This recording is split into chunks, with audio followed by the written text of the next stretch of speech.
Que lo que Knicks fans. Welcome to episode 19 of Knicks fans Wildin'. Coming to you after that disappointing loss at Brooklyn. I mean, you know it was disappointing when Tequila Tito is drinking dark liquor today. Look at that. Dark liquor. I only drink dark liquor when I'm upset, hoodwinked, bamboozled, led astray, and flat out deceived by the referees. But we gonna get into that later. You already know the vibes, man. I'm always here with my guy, Don Juan. Tell the people it's really good. What's going on? What's going on? Your boy Don Juan here. Got the little raspy voices at the game yesterday. It was pretty intense. I joined half of, maybe more than half of the stadium. It was all Knicks fans in there. You feel me? But some might tell you otherwise. But yeah, it was a tough battle last night. But we're here. My boy survived. Got a little drink in my cup too. You're not the only one, man. That loss yesterday was tough, especially in the fashion how it ended. But we'll get into it in a bit. For sure, man. You coming out of the Off the Ball Network. Shout out to our guys over there, always putting on every day. There's always something to look forward to, whether it's football, baseball, basketball, golf, bets, you name it. Go check out my guys out there, Off the Ball Network. Yeah, bro, good. Check out Off the Ball. You already know the vibes, man. Don Juan, Triple M coming out off the ball. And today we have Knicks fans Wildin' alumni. Been on the show before. You know, the other half missing from that North Carolina trip. He was in last week when we had Zebo and Keith. It's the kid, man. Ruben. Tell the people it's really good, bro. What's going on? Thank you to have me back. You already know we're about to get into this. Tough loss, Knicks versus the refs again, but hey, we're gonna see what happens. For sure, man, for sure. And obviously, after this Knicks-Nets fans, after this Knicks-Nets game, we had to bring in one of the few Nets fans that are really out there. You know, this is a longtime friend of mine. Definitely got me motivated and started on my podcast journey. He had a show still going on. He's still working on some things coming up on Sasso now. Make sure to keep a lookout. I know that's coming back soon. Right here, we got my guy, my boy, Jean Carlos, the Nets fan. What's going on? What's going on? I like that. I like that moniker, the Nets fan. I am one of the realest Nets fan you'll ever know. So I appreciate that. Thanks for having me on.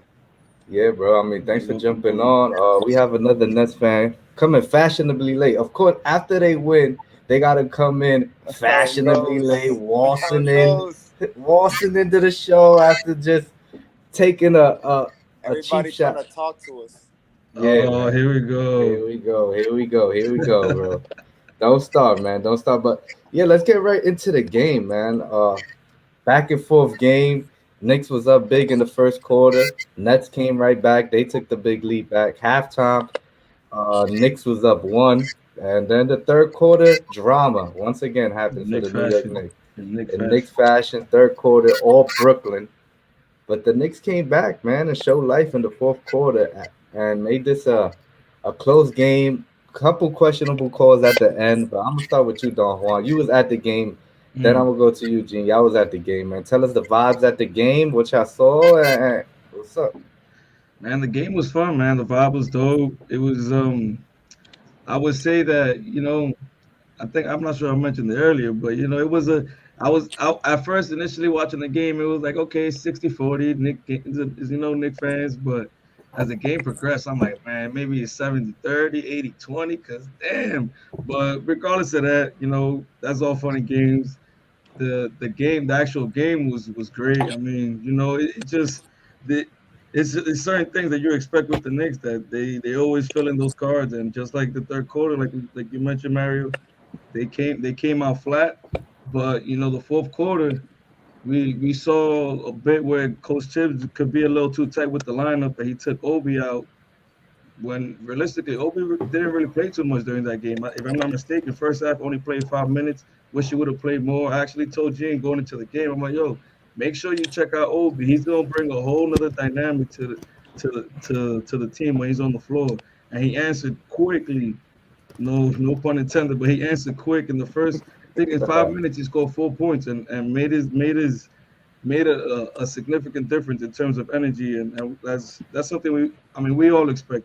But it was just something that I told Gene to watch out. And then come like 4 minutes to the end of the game, Tibbs pulls him out, and you could see that Obi wasn't with it. Like he was really like coming at Tibbs a bit, like, "Yo, come on, like, how you gonna do this to me?" And you could see him throughout that finish line, how the game ended. That he was like pouting and kind of was frustrated that wasn't on the floor with his guys.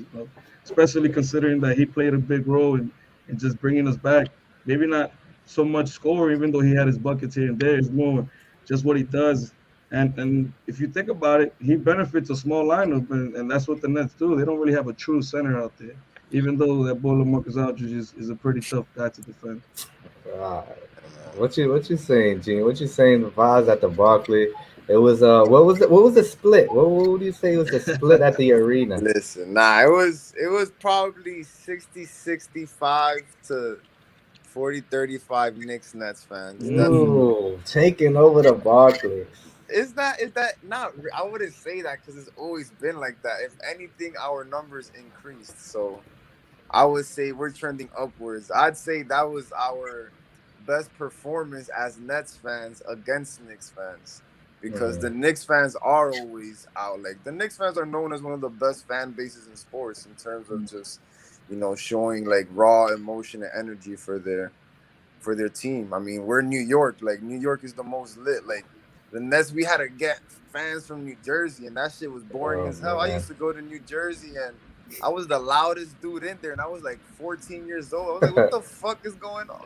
But aside from that, the vibes, it was some awesome vibes. I've been to a lot of Barclays games, and it was great vibes. Like, it was a lot of trash talking going on amongst the fans, but it was all love at the end of the day. And it was great vibes. But when it comes to the game, it did what it had to do. It was a great game. Like, you guys did your thing. The refs got in the way. Easy scapegoat for the Knicks to do. As Julius Randle's go-to move during post-Nets games is just making just crying about it, always ranting, something. After every single Nets game, he always got a rant, like. Show the jersey off. Show the jersey off for the people, man. People really want to see what that Net jersey like. Okay, vintage Vince Carter. That's a vintage Nets jersey. That's not no relook of the new team. This is the victory one, so I had to bring it out. All right. It was great vibes, and it was great performance from both teams. But like, the Nets didn't play their best game, and I don't think the Knicks played their best game either. So, it was great vibes, man. It was awesome. That's great, man. Coming, as mentioned previously, walking in 8 minutes late after this win, just fashionably late. Always a Nets fan, Brooklyn fan. He was man. talking to Kyrie. Talking to Kyrie, still trying to get the man vaccinated. We got one of the trash talking Nets fan I know, man. Had to bring him on the show after the win so he could gloat a little bit after they cheated right here. This is my boy Seb. Seb, tell the people it's really good, man. Welcome to the show. What's going on? Let's go, man. Hey, man, I'm sorry I'm a little late. I had to go get a little celebratory drink, I had to fly out to DR real quick, have a little drink before I came out here, man. Okay. Let's see the jersey before you start getting on. Yeah, I saw he threw a little jersey on, so we had to go with the kid. Oh, that kid of Vince Carter, dynamic duo, man. A duo the Knicks haven't seen in a minute, so here we go, man. We got the dynamic duo in the bottom right there. We have a starting lineup right here, man. We got Jason Kidd on the left, Vince on the shooting guard. We got an all-time lineup right here, man. No cap. Listen, man, as long as we don't got RJ Barrett in the five. Oh my gosh, here we go. Starting early. Did the Knicks start playing better when RJ Barrett got out yesterday? Yes, they did. But man, he wasn't feeling it. He wasn't feeling good there. Yeah, a little pizza, a little cold pizza. But let's get right into the topic, the big topic. The blown calls in the last 2 minutes, right? We got blown calls in the last 2 minutes, debatable. So what we're going to do, we're going to go with the NBA's 2-minute report here, all right? I'm going to throw some screens right here. Mitchell Robinson was not happy right here. Right here, he says, wow, got pushed in the back and hit the ball first. Right here, you see LaMarcus Aldridge hand right there, pushing Mitchell Robinson. I'm going to start off first with that play. I saw the game again. When I saw it live, I thought it was bull. No foul, but It was a foul. It was a foul. It definitely came across the arm and fouled him. I'm upset because it was James Johnson, man. Come on. The man is averaging 4 points a game, I think. James Johnson, you do not foul James Johnson in that situation. But anyways, let's talk about that play first. NBA confirmed that it was a foul, man. What do you think? I'm gonna start with you, Ruben. Was that a foul or blown call? No, it was a foul. He got him Okay. clearly across the arm, you know. Did he push him in the back? Yeah, but the ref's not going to call that in that time. We already know. But that was a foul compared to the other ones that they called earlier in the game for sure. Yeah, but before I kick it to the Nets fans, I'm gonna throw y'all something right here in the last 2 minutes, right here. It says LaMarcus Aldridge 3 seconds. So before the foul, there should have been a LaMarcus Aldridge 3 second call right there, according to the last 2 minutes report. I mean, come on, man. What y'all thought? You said this wasn't a cheating game. What you thought about that blown call right there, Gene? I'm gonna go with you Don't tell me you're bringing out 3 second call. first. Come on, You man. know they're panicking when Is they bring this out the is three this what seconds. Knicks Hey, fans it's the have last been 2 minutes to? He's report, living bro. in the You guys paint. are Come asking on. about a 3 second And what call, about the push in the back bro. then? What about the push in the back? The push in the back, I'll give you that. But I'm not really gonna I can't really give you too much like if the call is right or wrong. At the end of the day, that call there was a foul. There probably was a foul before they missed, but the refs, this is a consistent theme throughout every single NBA game every night. So it's like at this point, like this is what the players have to expect is just to get blown by calls. It's been one of James Harden's biggest obstacles to overcome this year, is how the refs have been refereeing the game. Nets are still number one in the Eastern Conference through not playing anywhere near their best. And I'm just saying that in a way to show that that's what it is right now. And I don't think there's really a favor one way or the other. It does come out to that at the end of the game one time or not, but it's a lot of calls going every game. Like it's crazy, man. It's just trash. I don't fuck with that. I don't Yeah, fuck nah, with for sure, man. So, what you think about the blown push in the back and the blown three the 3 second violation call? I'll go straight to the fact that I believe when it's a game on a line like that, you let them play. They're grown, they're grown men. Let them play. At that point, it's like you said, it's James Johnson. God knows what he's gonna do with the basketball. I mean, as a Nets fan, I don't know what he's gonna do with the Yo. basketball. So like my thing with hold that is they have a point. I mean, Mitch has a point. Julius has a point. Julius was the real reason you guys lost with the technical. If he doesn't get teed up, you have a 2 point game or whatever it may be. I think we would have been up. We would have been down one actually if you really look at it by the narrative, Nah, yeah, I was up one. obviously. But the refs this year they've just been everywhere. I just got finished watching a different game with the Pacers and Atlanta just now. It just finished down to the wire yesterday, and it was a blown call that Chris Duarte went up for the game-winning layup, and Kevin Huerter grabbed his jersey. No call. Game over. Atlanta wins. Now in the 2-minute report, it's gonna come out. There was a foul. What do we do there though? Like what do we do as the NBA community? Like, do we start like letting them review it at a potential like do we need a coach's challenge, something like that? Do we go to the NFL route where we just let the refs decide, let the officials above decide? I That's don't a good know. one. It's kind of come down to what do we do in the park? It's call your own fouls. Let's do the what I mean. There's so many ways you can go about it. I just feel like the way we're doing it right now is not the correct way. Yeah, I mean they're gonna have to start finding these referees or something. Or please fire Scott Foster for the life of me, please The Chris shit Paul fire about will that. send you. Scott Chris Foster, Paul will send you 50,000 if they fire him. Hey, bro. Chris Please, Paul's the Scott head bro. of the Foster is players, the the prime players time union, and he ref. hasn't got him fired yet. That says a lot. We got the modern day Tony Donahue there. We're gonna see that 30 for 30 for him in 10 years, guaranteed. But Don Juan, what you think about those calls at the end, man? And let me give you one more last call in the last 2 minute report here. The the travel that I was screaming about, James Harden blankly just jumped, spun in the air. No, this is not. This was a Julius Randle when he drove to the paint and got fouled. They said that They was a missed foul that. there. That one was a clear one, but After the Durant bum foul early in the game, and then they also had the I can't find it right now, but they had when James Harden did a spin move right in the air, looking for KD because that man was scared with the ball at the end of the game, and he traveled again there too. So a Yeah, lot of missed calls went Brooklyn way. Don Juan, what you think yeah, it's about that? tough. I mean, I would say not so much about the 2 minute report. There was some calls that could have gone our way. They didn't go our way, but something that was pretty alarming was just the free throw differential. Like these guys had 25 attempts, we had 12.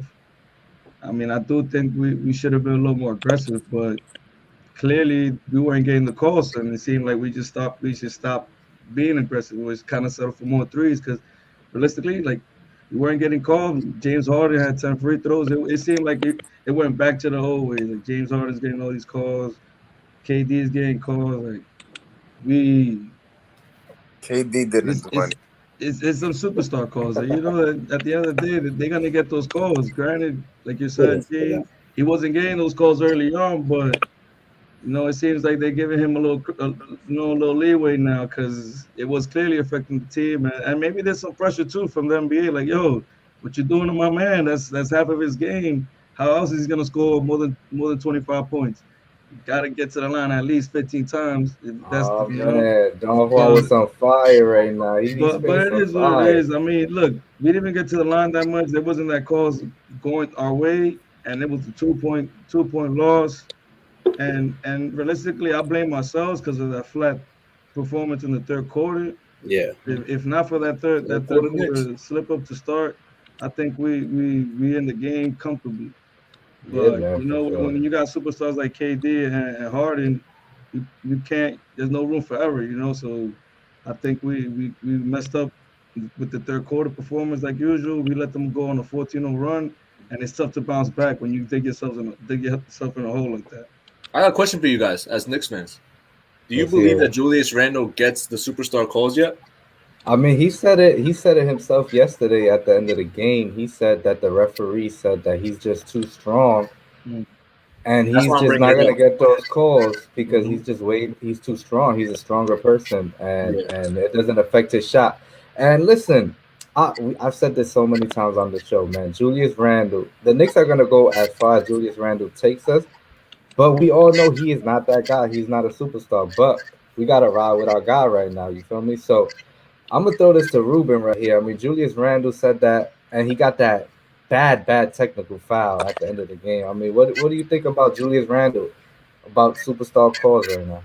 I just think that he should stop looking to get superstar calls. In my Mm, opinion, I think he needs to look to get calls throughout the whole game, like within the game, is what I mean.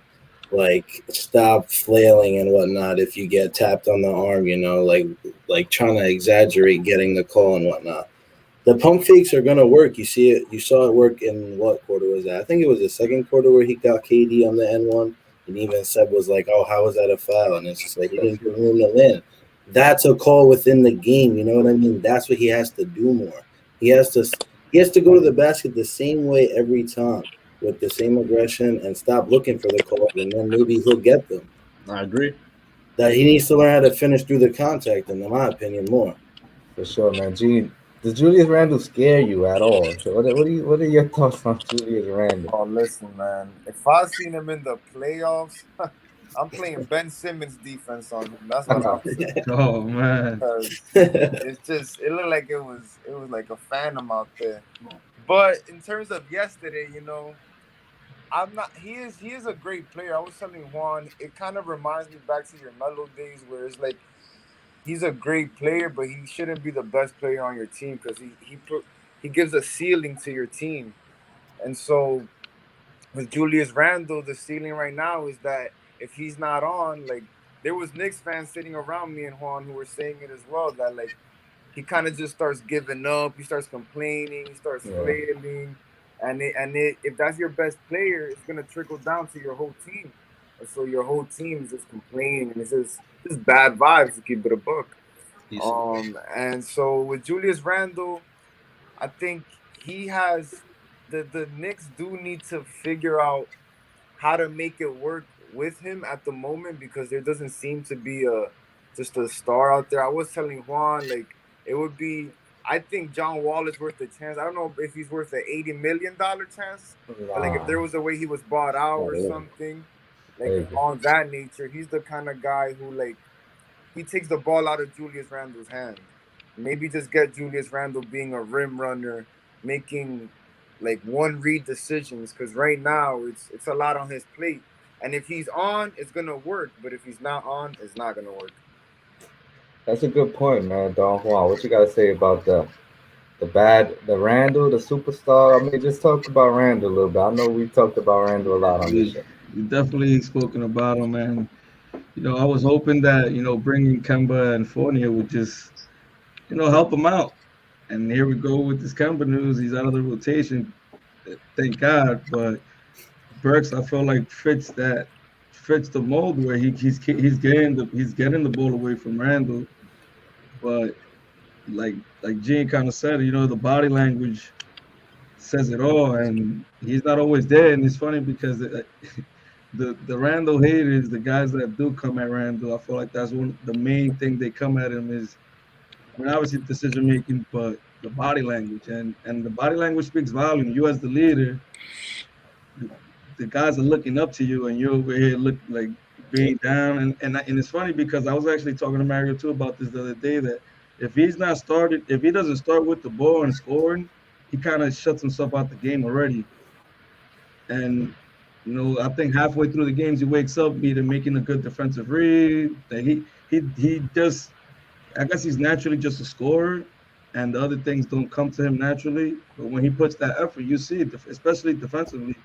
He looks good on defense, especially when he puts the effort. But besides that, if he's not scoring, he's not really engaged. And I think he needs to trust in the team a little more and just be more engaged defensively, setting picks, because that's what sets him apart. When he's doing those things, it helps his game. If he's helping the other guys with his get an easier shot, it's gonna open the game for him. But Randle, man, it's tough. I like Randle, and I always defend him because guys always slander him. I mean, that's like Mario said, that's the guy that we're gonna live and die by. He's the guy getting the bag, and just like he's getting the bag, he expects to get the ball just as much. So it's unfortunate the situation where at the end of the day, there's still a cap on the next team, and the players need to exceed expectations for us to really reach our full potential. But I mean, it's not. We lost by 2 to the Nets. Come on, man. Come on, man. I mean, it's tough, man. I'm not even going to go to Seb because I don't want to hear the Randle troll. But this is Knicks fans wilding, but we're going to keep it neutral right here, man. I got a couple questions for y'all, too, about your Brooklyn Nets. I mean, you guys, Jean mentioned earlier, still in first place. And it seems like you guys are in first place. Jean mentioned this as well earlier, but haven't played to your full potential yet. Like, I mean, obviously Kyrie with the vaccine and all that. And Harden has struggled this year. Looks like he's waking up a little bit, but he hasn't had the best year. But, KD's putting the team on your back. I just want to ask you two guys. I'm going to start with you, Seb. What do you see is the biggest issue right now with Brooklyn? Health and continuity. I mean, think about it. You have your best three-point shooter, one of the league's best three-point shooters in Harris, not playing. He's out for another, I think it's about 2 more months. Just had surgery.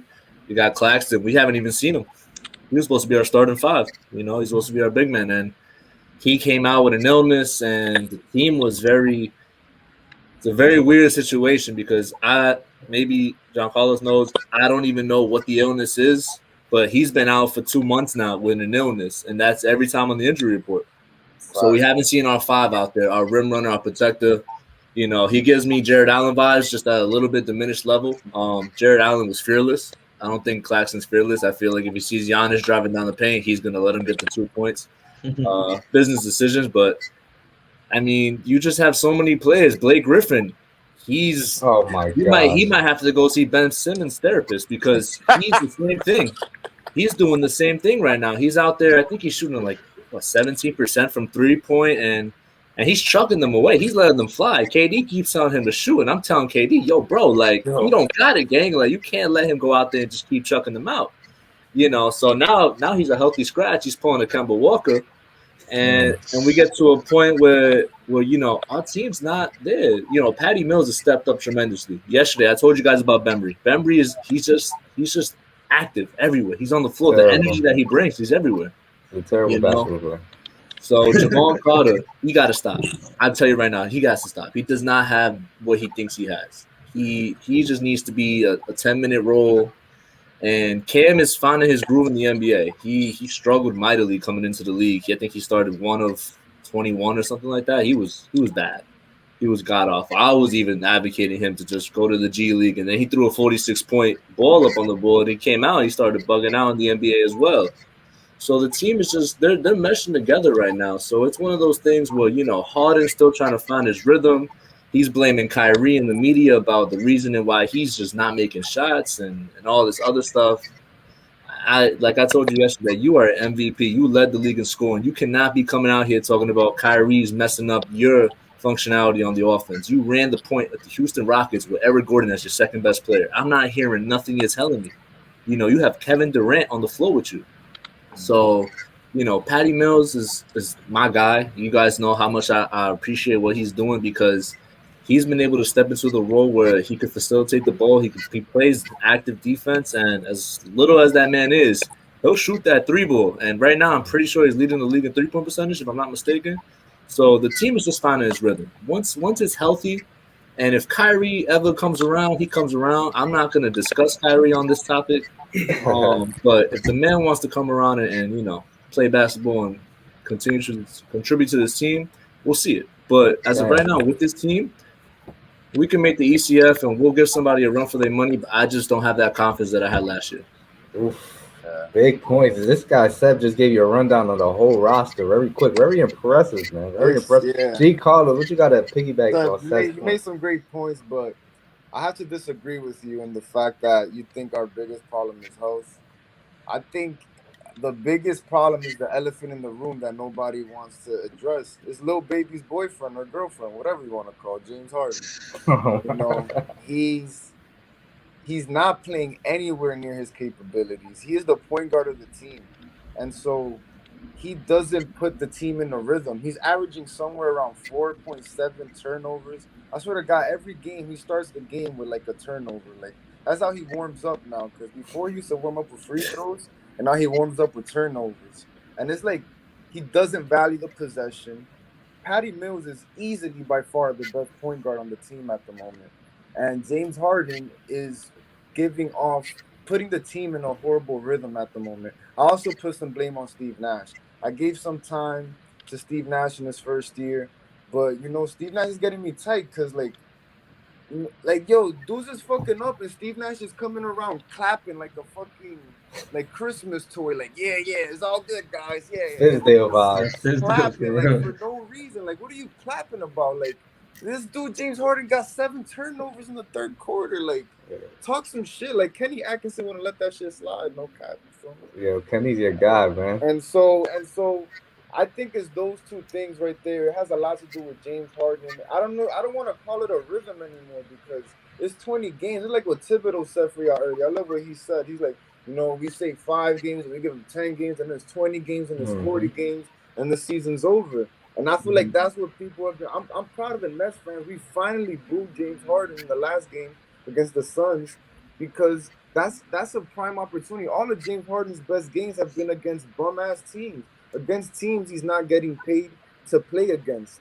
And the Nets gave up everything for James Harden. We gave up Jared Allen. We gave up Karis LeVert. We gave up both of y'all love Karis. Gave up Spencer Dinwiddie. Because we can't sign Dinwiddie because we have to sign James Harden. And James Harden's a free agent. So we're kind of our hands are tied at this point. We're literally forced to re-sign this guy who doesn't have a mid-range. He just, at the moment, okay? I'm speaking at the moment, If he goes back to the MVP Harden, it's a whole different story. But I haven't seen him at all. I've only seen him glimpses of it against mid-competition. Against the Knicks, no offense to y'all, the Magic, against the Cavs. This is not title contending competition, which is what the Nets are paying for and banking on. So I'm gonna put it on. Man, there is no Knicks slander on this show, man. This is Knicks fans wilding. Anytime you slander the Knicks, you get off the show automatic. You get an automatic 30-second timeout. You get a breather. All right. Make that be known. Make that be known. I'm gonna bring you back, and I'm gonna ask you one question. Do you think you guys right now gonna make it to the Eastern Conference Final, like Seth said, maybe NBA Final? I'm bring you back, but think about it and think about not slandering the Knicks on Knicks fans' wild. I'm gonna take one thing off what he said. He said that we couldn't sign Dinwiddie. That's false. We could have.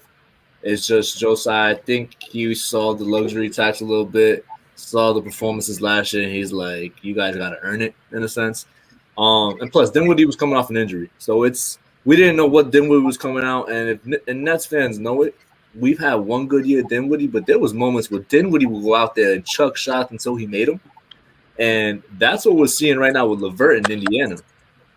I'm not speaking about LeVert. You haven't heard me talk about LeVert at all this year. There's a reason why, because LeVert has been horrible for Indiana this year. There's times when he gets benched the whole second half. So when you say, oh, we traded away LeVert, we traded away Allen, we traded away this, okay. So let's put the situation back. We're back with LeVert, we're back with Allen, we're back with Dinwiddie, right, John Carlos? You with me on this? All right. Yeah. So no James Harden. Mm-hmm.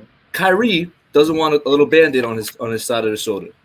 So what are you stuck with? You're stuck with KD, Dinwiddie, LeVert, Allen, no Harden. Mm-hmm. Are we still going to the ECF with that group? Bruh. Do you have a possibility? Do you have a possibility, though? From what we still have Dinwiddie too, right? You have Dinwiddie. From what I've seen this season, yeah, bro, because that team will play with a better rhythm. We had continuity. Those guys are playing together. You have to take into consideration, Caris LeVert is going to a whole new situation in Indiana, first time in his career, coming off of kidney surgery, for goodness sake.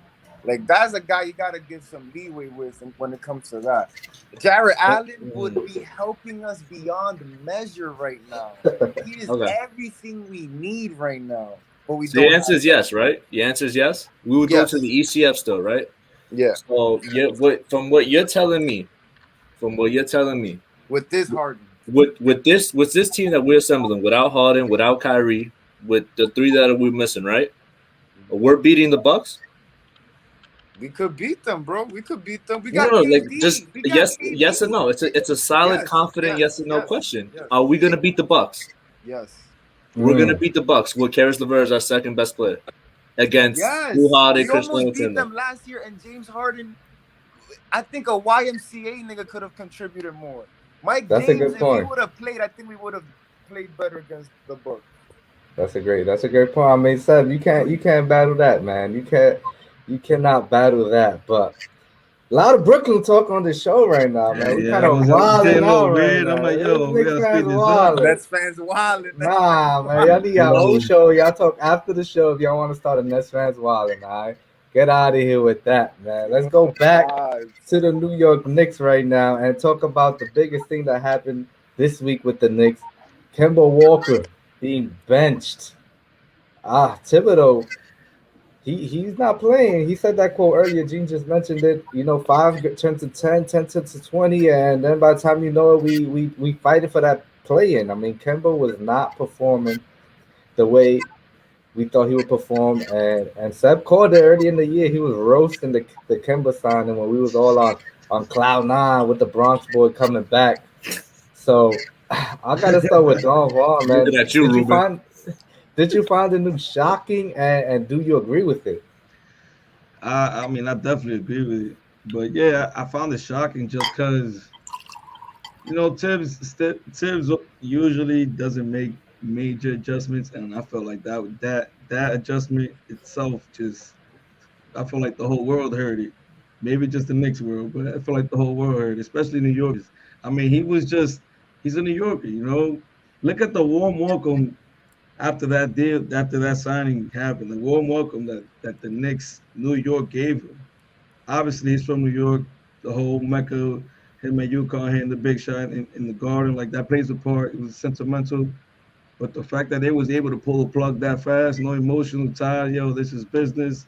It is what it is. He hasn't been performing. We can't put him out there. Like, that was what I felt like just rung a bell. And it hurt me because I've been calling for Kemba to be benched for a while now. I would say at least over a month. Just like, it's becoming evident. Let's not wait till the last minute in the season to pull this off because, we saw last year when he had for Payton out there sticking up the joint. And he pretty much managed to stick through it the whole season. Right, Up until the playoffs, literally the last game or two, he pulled the plug on Peyton, and I'm glad that Tibbs has that, that I guess just that control, because I don't think a guy like Fizdale could do that. I don't think many coaches would do that. And Tibbs was like, "Yo, man, I'm playing for a spot, a playoff spot. This team has potential, as we saw against the Hawks.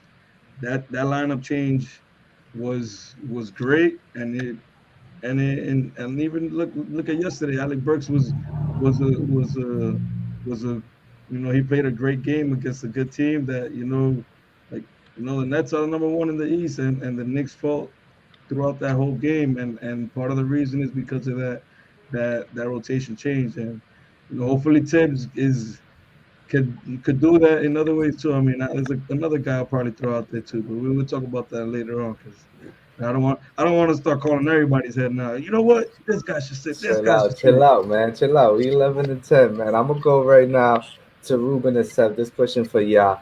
Do you think Kemba right now has any trade value? And were you shocked about the news? I'm gonna start with you, Ruben. I wasn't shocked about the news. More or less, it was just like, man, you knew it was gonna happen. It kind of just stung when it did, because I was high hopes on Kemba. I saw who we had running the show at the point guard last year, and I said he's definitely an upgrade. He's definitely gonna bring something, coming back. But those knees are telling him it's time. Probably, it looked like he can't defend anyone. He gets maybe too easily in the paint, and with this defensive team, he's just lost out there, and he doesn't fit with Julius, and you could just see it's evident. Only in 20 games you could see it. So it was tough. It's tough, but we had to do it. It's a good move by Tibbs. Like I said to Seb, Alec Burks is like that. We see him. We seeing what he's gonna do. If you're smart, bet that man's over for the next couple games. He's gonna hit. It's easy money. You bet that man's over. How about that? I definitely am, for sure. Let's see next game. As far as Kemba's trade value, man, what you think about Kemba's trade value? I think he's definitely at most worth a second round pick at most. That's really it. We got like 30 of those. I'll take it. We got like 30 of those for the next few years. Fill the bank up. Fill the bank up. I mean, listen. Off topic a little bit, but Miami and the Bulls, they got hit with a second round pick for tampering. I mean, if that's all it's gonna cost, then just fill up the bank for sure with that.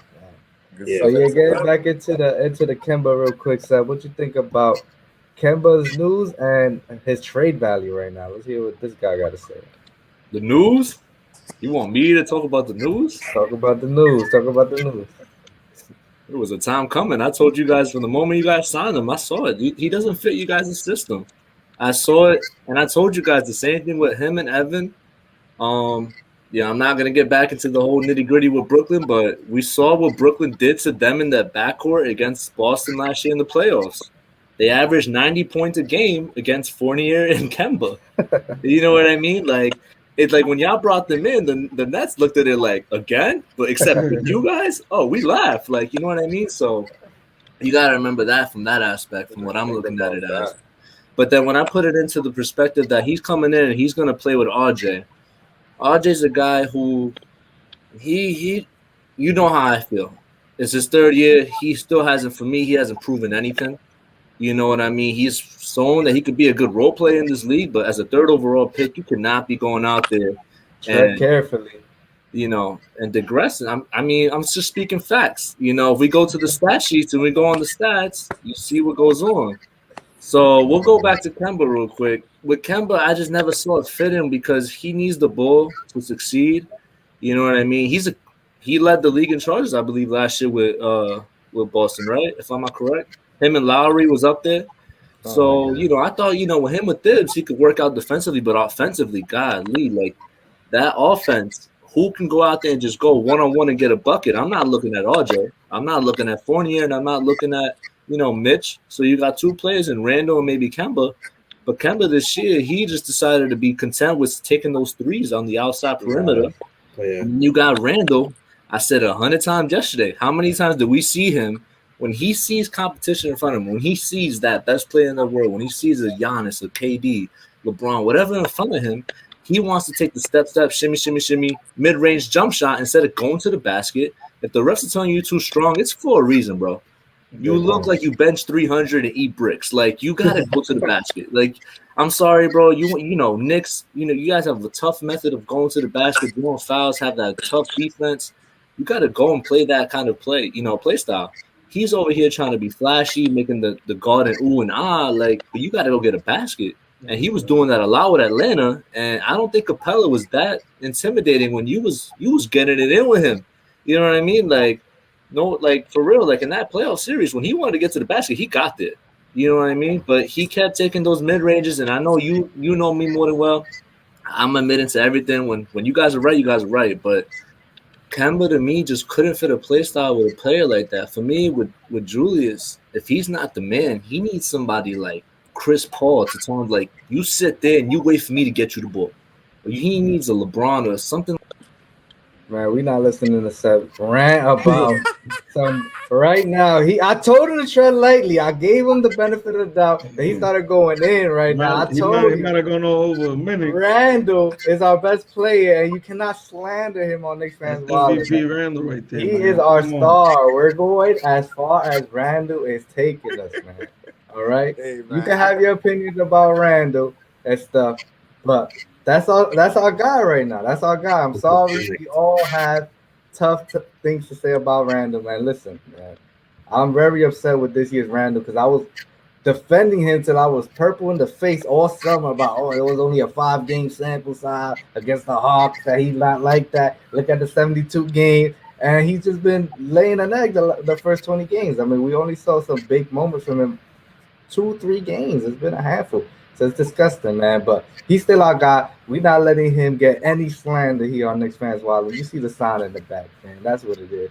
G, before I bring Seb back in, man, give your 2 cents about Kemba Walker. All right, yeah. My 2 cents about Kemba, not really about his fit because you guys already talked about that. I'll talk more about Kemba personally, like as in like how he could really resuscitate his career, because at this point it's done with the Knicks. That's what it looks like. It sounds like they're trying to get him out of here. And I've been a fan of Kemba since UConn, shit, since Rice. I used to see him cook my high school sometimes. So it hurts, man. I've been a lifelong Nets fan, but I did want it to work out with Kemba and the Knicks. But I always felt like, not always, but recently I've been coming to realize like Kemba's just like, it seems like he's too content and too nice when he's discussing the circumstances of everything. Is like, whether it's he's on the Celtics, everything's good and jolly, when like you guys aren't meeting your expectations. Like, you should be showing at least some frustration. Like, I know you're he's probably a positive guy and it's gotten him this far in his career, so you can't really slight him for that. But I think at this point, with like you guys and everybody knows his injury woes, they're kind of like chronic injuries. But he got a guy like Derrick Rose on this team that he can look towards for some inspiration in that aspect. But he's gonna really have to retool and reconfigure how he approaches the game, because he's not the same player, but he still has that elite skill set. He just has to figure out how to apply it now. He's got to really show effort out there. Like, he can't just be a guy going through the motions on defense. Because it's one thing staying in front of a dude, but if you're just known as the scrappy guy who's like blitzing the ball handler, like, you're gonna make an impact on the game like that. But he's got to now reconfigure his mind to willing to expend energy on defense and not just offense, which is not something he's been doing throughout his career. So I wish Kemba the best, man, for real. I hope he bounces back from this major setback with the Knicks. Yeah, man, for sure. I mean, we love Kemba, but it is what it is. Alec Burke was definitely putting in work. And yeah, bro. But before we get up out of here, we like to look ahead and give predictions for the next 3 games before. And Don Juan's he hasn't got anything right this year, so I'm gonna give him another week right here. Don Juan, we got the Bulls We got Bulls at home, we got Indiana at home, and then we go to San Antonio, 3-game week. What you giving the Knicks this week? Let's see. This week, I'm gonna go 2-1. 2-1, nice. 2-1. Who that loss coming to? That loss, I say the Nuggets. Nuggets can't handle the Nuggets. Is Jokic back? Yeah, Jokic is back. Jokic is back. All right, man. Ruben. But they dealing with some injuries, and I feel like Knicks wake up on the other side of the The bed. Bulls, the Nuggets, and who was the last team? Spurs. Then we go at Spurs. Yeah, I think we go 1-2. 1-2. Damn, man. We lose. Where we get that one win from? We definitely get it at the Spurs for sure. So we losing to the Bulls and the Nuggets. Seb, I'm gonna go with you, man. 3-game week with the Knicks. I'm scared to even ask. Hold on. What's the teams again? We at home against the Bulls. We at home against the Nuggets, and then we on the road against San Antonio and them Spurs. We play well on the road. Yeah, that's true. I'm gonna go 0-3 though. I don't know. 0-3, man. Oh man! If you learned anything from Seb, what else could you expect with that answer, man? Respect, bro. Yo, Jean, I'm gonna go with you. Listen, bro. It's been a rough day for you yesterday, and it was probably a bit rough. Just talking, through the game with some Nets fans. So I'm gonna follow your rules. I'm just not even gonna say anything. Like my mama said, if you ain't got nothing nice to say, don't say it at all. So you fill in the blank, bro. But 0-3. The NBA, what else? The refs could fuck shit up. Here we go. What else could you expect from Nets fans, man? You two gotta talk and start the Nets fans wild because y'all both bugged out right now. I'm with it. Tune in. Y'all bugged out coming in soon. You heard it here first on Knicks fans wild. Let's get it. Yo, but man, what a great show with my guy Jean, Seb, Ruben, of course, my co-host Don Juan, always in the damn building, man. And I'm gonna let y'all sign out right here. I'm gonna go first. Start it off with my guy Seb. Talk about you, man, and get up out of here. So get the people out of here. It was a pleasure, man. It was a pleasure being y'all. Pleasure talking sports with you guys as always. You guys are my brothers, and it was a great game last. Yo, can we expect a better game between the two? It could have went either way, blowout, whatever. But in this Tyson game, great season ahead of us. There's a lot of ball left, a lot of things to turn around. Never know who can come around in a trade or whatever it may be. So pleasure as always. I'm always happy to jump on your show. For sure. We're definitely going to have you back on, Seth. Thanks for tuning in. My boy, Gene Carlos, my guy right here. Tune out and get out of here. Triple M, what's up? Thanks for having me on the show. Shout out to everybody watching, Don Juan, Ruben. It was a pleasure. It was a great game yesterday. That was a great moment in New York sports history, no cap. At least just being able to experience that with Don Juan. The vibe was a real electric vibe in Barclays yesterday, and it was a great experience. It was a great game. We'll see where these teams go down. Things are real tight in the East, so the Knicks are still in the thick of things. They got a great coach who's showing with this decision with Kemba that he's willing to do whatever it takes to win. So the Knicks are definitely in better circumstances than they have been in the past, and I think good things are ahead for them. Yeah, man. Thank you. Ruben, what's good? Thank you for having me. You already know we're going to do this again for sure. We're going to be planning a trip soon. We're going to discuss it again. But hopefully, that 1-2 could maybe turn into 2-1, possibly 3-0. But 3-0. We're going to see what we're going to do. Tibbs making great moves as of right now. So we got to be happy with what he's doing as a coach. That's what we got him in for. And hopefully, the lineup could continue.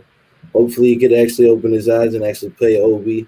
Another topic Don Juan, touched on earlier. But, let's go Knicks, like always. Oh, boy, my brother Don Juan getting us out of here.